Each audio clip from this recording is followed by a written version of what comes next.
Prendre en main votre vie, changer de train-train, ça fait longtemps que vous en rêvez. Et puis les années passent, défilent à une vitesse grand V, on regarde le compteur et là, paf, on a 30 ans, 40 ans, 50 ans, 60. Bref, on se rend compte qu'on a vieilli, oui, mais on a mûri aussi. Vous vous sentez aujourd'hui bloqué dans votre ascension professionnelle ? Vous êtes un entrepreneur surmotivé à l'idée de monter votre propre business ? Vous en avez ras-le-bol d'être sous-rémunéré et vous ne souhaitez vivre que pour votre propre projet ? En tout cas, si vous êtes branché sur ce podcast, c'est que c'est le bon moment pour changer de métier, pour changer de vie. Vous écoutez Cocktail Gagnant, le podcast de la chaîne de fitness L'Orange Bleu qui va peut-être changer votre vie. Merci de nous suivre sur toutes les plateformes, Spotify, Deezer, l'appli Podcast Apple ou encore YouTube. Très bonne écoute. Vous vous sentez prêt à vous lancer ? Oui, mais où ? Choisir sa zone d'implantation est primordial.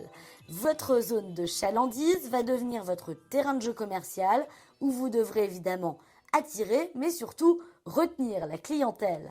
Pour trouver l'emplacement idéal, le service implantation va vous accompagner. Thomas Bréret, bonjour. Bonjour. Tu es chargé d'implantation. Déjà, pour que nos auditeurs comprennent bien, quel est le rôle du service implantation ? Alors, le rôle du service d'implantation est d'accompagner le porteur de projet jusqu'à l'ouverture de son club par plusieurs étapes. Donc, tout d'abord, nous allons définir la zone d'implantation, réaliser un état local de marché, la recherche de locaux, la négociation des cellules sélectionnées par le biais de propositions commerciales, l'étude du bail commercial, l'étude également du montant des travaux, et nous vous mettrons en relation avec un comptable pour établir le prévisionnel, et je vous accompagnerai pour finir au rendez-vous bancaire pour l'obtention d'un accord de financement. Si je comprends bien, une des premières étapes, c'est donc de réaliser un état local de marché pour savoir si le secteur choisi par le futur gérant est pertinent pour développer un club de fitness, c'est ça ? Tout à fait. Il est vrai que la réalisation d'un état local de marché est cruciale pour une étude approfondie de la zone d'implantation choisie par le gérant. C'est la première étape de notre process pour déterminer la viabilité du projet d'implantation.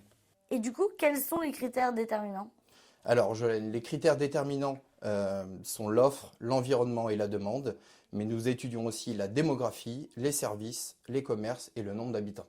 Ok, donc en fait, l'état de marché va permettre au futur gérant de bien définir ses objectifs et c'est ce qui va permettre de structurer sa démarche ? C'est ça, l'objectif est d'évaluer la faisabilité du projet à partir des données collectées, d'établir des projections prévisionnelles et de définir une stratégie efficace.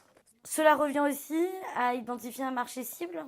Oui, tout à fait, Jolène. Un état local de marché réussi passe par une compréhension approfondie de votre marché ciblé qui sera réalisé par différents outils et des sources d'information. Et est-ce que cela comprend l'étude de la concurrence ? Oui, bien sûr, Jolène. On prendra ici en compte à la fois la concurrence directe et indirecte pour étudier leur taille, leur réputation, la part de marché. L'objectif, tout simplement, est de trouver un positionnement unique qui répond aux attentes des clients et qui vous permette de vous démarquer de manière significative par rapport à la concurrence. Donc vous allez collecter des données précieuses. Tout à fait. Il est également crucial pour nous d'étudier le site INSEE, Institut national de la statistique et des études économiques, pour nous permettre de déterminer l'âge moyen de la population, leur emploi, les revenus. Avant de trouver un local, il faut ensuite définir la zone de chalandise, c'est-à-dire le secteur géographique où viendront les clients. Comment faites-vous ? Alors, le futur gérant nous indique la zone d'implantation qu'il a souhaitée. Après étude de celle-ci, si tous les feux sont au vert, on entame la recherche de locaux. Si le secteur d'implantation n'est pas porteur, on lui propose une zone plus attractive. Et quels sont les éléments qui influencent le choix de cette zone ? Alors le choix de la zone peut être influencé par plusieurs facteurs comme l'emplacement du local, le flux, qu'il soit piéton ou par véhicule, et la visibilité, le dynamisme du secteur. Alors du coup, je suis porteur de projet, je vais donc signer la licence de marque L'Orange Bleu pour ouvrir mon club dans cette zone de chalandise qu'on aura définie ensemble. Est-ce que ensuite la zone de chalandise m'appartient ? Oui, tout à fait. La zone est contractuelle, la zone signée appartient au gérant. On peut donc effectuer un changement de zone si celle-ci ne convient pas au porteur de projet et suite à l'état local de marché. Alors du coup, je suis porteur de projet, j'ai donc signé la licence de marque L'Orange Bleu pour ouvrir mon club, pour cette zone de chalandise qu'on aura définie ensemble. Est-ce qu'ensuite la zone de chalandise m'appartient ? Oui, oui, c'est contractuel. La zone signée appartient au gérant. On peut effectuer par la suite un changement de zone par la rédaction d'un avenant de secteur si nécessaire. En fonction de l'évolution démographique, la zone réservée peut être amenée à évoluer. Ok. Et d'ailleurs, est-ce que toutes les zones de chalandise des salles l'Orange Bleu font la même taille? Non, non, toutes les zones ne font pas les mêmes tailles. L'Orange Bleu propose en fait deux concepts. Le concept classique avec une zone de chalandise de 30 000 habitants, en zone urbaine bien sûr, et le concept mini de 15 000 habitants en zone rurale. Est-ce que vous privilégiez les zones commerciales ou les galeries marchandes, par exemple? Nous privilégions toutes les zones d'implantation tant qu'elles sont porteuses et dynamiques. On peut s'implanter en galerie marchande, en centre-ville, en pôle commercial ou d'activité. Et comment vous faites en zone rurale, puisqu'il n'y a pas toujours de zone commerciale? Alors, suite à l'étude de la zone rurale, on va essayer de trouver un local avec un fort potentiel, quand même, avec un flux important de prospects. Et surtout, ce qui est intéressant en zone rurale, c'est qu'on a des locaux beaucoup moins chers qu'en zone urbaine. Comment trouvez-vous ensuite le local idéal?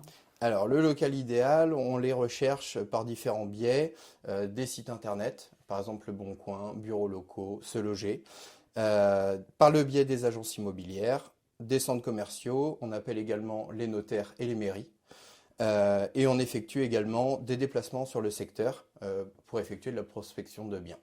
Vous avez des partenaires aussi sur ce point? Oui, on a des partenaires référencés, Blo Immobilier par exemple, Giboire, des contacts qu'on peut avoir référencés dans notre réseau. Et vous avez des leviers particuliers que vous activez, des contacts dans toute la France? Oui, en fait, fort de notre expérience, on dispose de contacts de grands groupes immobiliers ou commerciaux afin de faciliter notre recherche de cellules par zone géographique. Quelle taille doivent-ils faire ces locaux? Alors, Jolène, tout dépend du secteur d'implantation. On a deux types, comme je te disais tout à l'heure, de concepts. Le concept mini, où on va rechercher un local entre 300 et 500 mètres carrés, et le concept classique entre 500 et 700 mètres carrés ou plus. Quels sont les critères principaux de sélection? Alors, plusieurs critères indispensables à la sélection de local entrent en compte. On regarde le flux, le dynamisme et la visibilité de l'implantation, mais bien sûr aussi les mètres carrés, le parking, l'isolation, la hauteur sous plafond, et on est très strict sur les normes ERP, l'établissement recevant du public, ou les accès PMR, qui sont des critères dont le local doit disposer. Les locaux ne doivent pas être normés, je veux dire tous par exemple être en plein pied ou Non, pas du tout. En fait, on a aussi des locaux qui sont plus petits, mais qui disposent d'une hauteur sous plafond acceptable, en général entre 6 mètres, 6 mètres 50, ce qui nous permet d'y installer une mezzanine. On demande aussi également pour des grandes cellules si la division est possible, ce qui nous permet de rester dans notre modèle économique et de ne pas en sortir. tu nous expliquais tout à l'heure que c'était différent au niveau des loyers qu'on pouvait trouver en zone plutôt urbaine ou en zone périurbaine, voire rurale. Est-ce que c'est différent aussi au niveau de la recherche? Est-ce que c'est plus facile de trouver en centre-ville ou plus facile au niveau rural? Non, non, en fait, la méthode reste la même, elle ne change pas. En revanche, les critères évoluent en fonction de l'emplacement du local, comme le prix du loyer, la surface, les accès ou le parking. Le loyer sera, lui, par exemple, plus élevé en zone urbaine qu'en zone rurale. Est-ce que vous regardez aussi, tout à l'heure tu parlais du potentiel de transformation du local, ça c'est un des points primordiaux, essentiels? Oui, alors les travaux ou la modification intérieure du local sont des gros postes lors de la demande de financement. C'est donc un point crucial d'étude pour la validation du local. Par exemple, est-ce que c'est moins cher un local, tu disais tout à l'heure, où il y a 6,50 m de hauteur, mais finalement au sol, je vais avoir une surface plus petite et je vais pouvoir construire une mezzanine, que si j'avais eu cette même surface sur eh bien, un plein pied, par exemple. Voilà, tout à fait. On peut avoir en fait une cellule de 1000 mètres carrés qu'on va essayer de diviser, ce qui nous permet de diviser par deux pour 500 mètres carrés par exemple, diviser par deux le loyer également. Et si on a besoin par exemple de 700 mètres carrés, on va y installer une mezzanine de 200 mètres carrés, ce qui nous permet en fait de réduire les coûts du loyer et tout en gardant une surface intéressante. Est-ce qu'il y a des autorisations préalables d'implantation à demander aux communes, par exemple? Oui, une fois le local validé, notre architecte référencé sera missionné afin de déposer un dossier mairie pour l'obtention des autorisations administratives d'ouverture du club.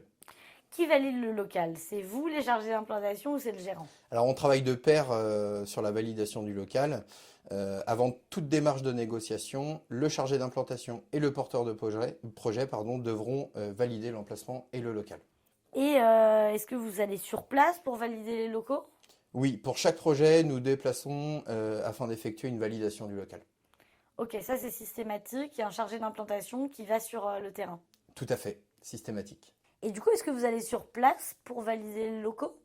Oui, en fait, on se déplace sur chaque projet d'implantation afin d'effectuer une validation du local, ce qui nous permet, en fait, un jour je suis à Bordeaux, le lendemain je peux être à Lille. C'est un gage de qualité pour nous de se déplacer afin de vérifier tous les critères de l'implantation, comme par exemple le flux, le dynamisme de la zone d'implantation.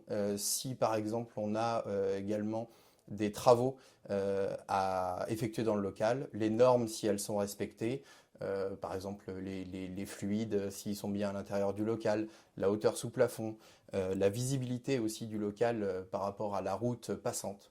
Voilà, Voilà, un tas de critères qu'on n'aurait pas vu forcément sur une annonce, quoi. tout à fait.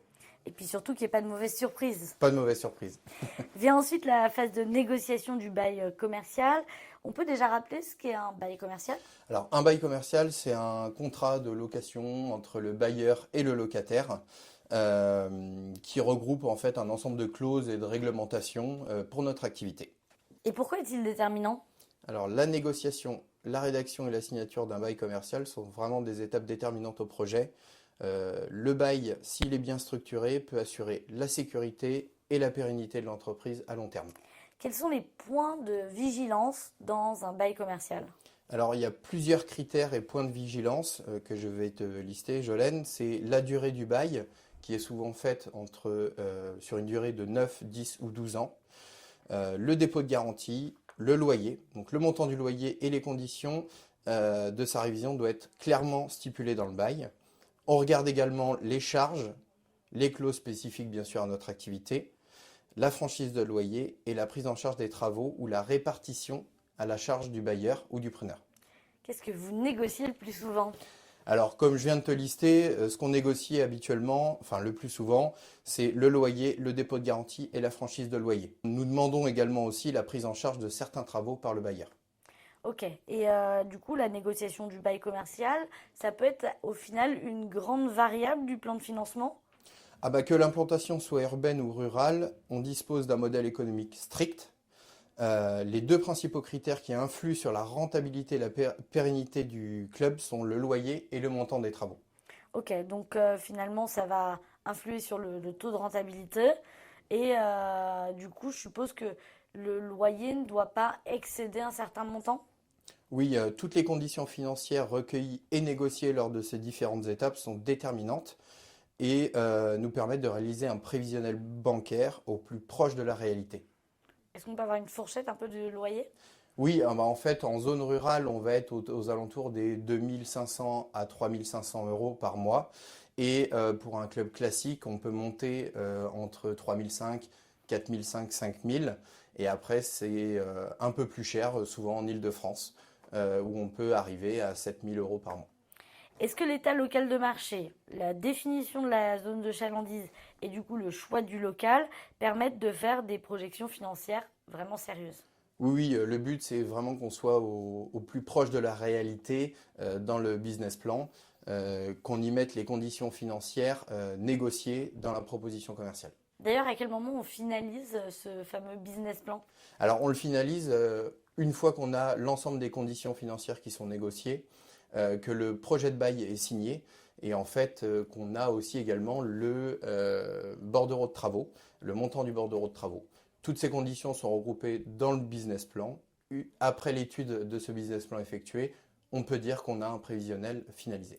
Dans la négociation du bail, il y a aussi finalement cette condition d'avoir le prêt et l'entente aussi avec le bailleur pour que le local vous file pas entre les doigts le temps que le prêt soit obtenu. Oui, tout à fait. En fait, on met un point d'honneur à y mettre une condition suspensive d'accord de prêt, en général de 2 mois, ce qui nous permet en fait d'aller chercher le financement et que le local ne nous glisse pas entre les doigts. Combien de temps durent toutes ces démarches au total si on détaille un petit peu entre l'état local de marché et la sélection du local? Alors, l'état local de marché sera transmise au gérant dès son arrivée dans le réseau. En moyenne, on est sur une durée de 6 mois, du début de la recherche jusqu'à la signature du projet de bail. Tout dépendra, de toute façon, du secteur d'implantation. Et pendant tout ce temps, du coup, les gérants ont un interlocuteur privilégié au siège de l'Orange Bleu. Oui, dès la signature du contrat de licence de marque, à l'ouverture du club, un chargé d'implantation sera attribué au gérant qui l'accompagnera dans l'ensemble des étapes d'ouverture. Donc toi, c'est ton poste, par exemple. Exactement. Comment ça se passe quand certains achètent leurs locaux ou font construire? Alors, les étapes du projet restent les mêmes, mais la durée et les conditions financières du projet changent. En effet, la construction d'un bâtiment allongera la durée d'ouverture et l'achat d'un bâtiment augmentera la demande de financement. Est-ce qu'une fois que je m'implante, le fait de connaître ma zone de chalandise précise me permet d'orienter mes ressources, notamment en termes de marketing et de communication? Oui, tout à fait. Une zone de chalandise clairement définie va vous permettre de vous concentrer sur les ressources et celles qui comptent le plus. Et cela va vous aider à éviter les gaspillages dans des campagnes de masse inefficaces et à cibler des actions de marketing directes. D'ailleurs, est-ce que tous les clubs ont le droit finalement à la même visibilité de leurs panneaux enseignes, par exemple, ou panneaux directionnels? Oui, oui, en fait, avec la préconisation et l'accompagnement du service communication de l'Orange Bleu, tous les clubs bénéficient de la même identité visuelle. Nous pouvons nous adapter, de toute façon, sur la communication et le marketing en fonction de l'implantation du local et du ciblage de la clientèle présente sur la zone. Actuellement, vous recherchez où des locaux? Alors, on recherche sur l'entièreté du territoire et également en Espagne. Alors, à quelle adresse ceux qui nous écoutent peuvent éventuellement vous envoyer des annonces correspondantes? Tout simplement sur mon adresse professionnelle, thomas.breheret@l'orangebleu.fr. Breheret, B-R-E-H-E-R-E-T. Alors, ensuite, il faudra évidemment penser à aménager ce local. Ce sera l'objet d'un autre podcast très bientôt. On arrive à la fin de cet épisode. Thomas, tu connais le principe. Quel est donc le cocktail gagnant de la recherche d'un bon local pour ouvrir son club de fitness l'Orange Bleu? Alors pour moi, le cocktail gagnant, Jolène, c'est la réalisation d'un état local de marché sur le secteur sélectionné afin d'évoluer la performance de l'implantation, la recherche d'un local intégrant des conditions requises et l'accompagnement par votre chargé d'implantation à la négociation du local et à l'étude du bail commercial. Toutes ces étapes et ces process essentiels à l'implantation pour être en mesure de mener à bien votre projet et de mettre toutes les chances de votre côté dans la création et le développement de votre entreprise afin de la porter vers le succès. Évidemment, c'est l'objectif. Merci beaucoup Thomas pour tous ces éléments sur la recherche d'un local. Merci à vous tous d'avoir écouté Cocktail Gagnant, le podcast qui va peut-être changer votre vie. Rendez-vous dans 2 semaines pour un nouvel épisode sur toutes vos plateformes de podcast préférées. Et d'ici là, n'oubliez pas, c'est à vous de réveiller l'entrepreneur qui sommeille en vous.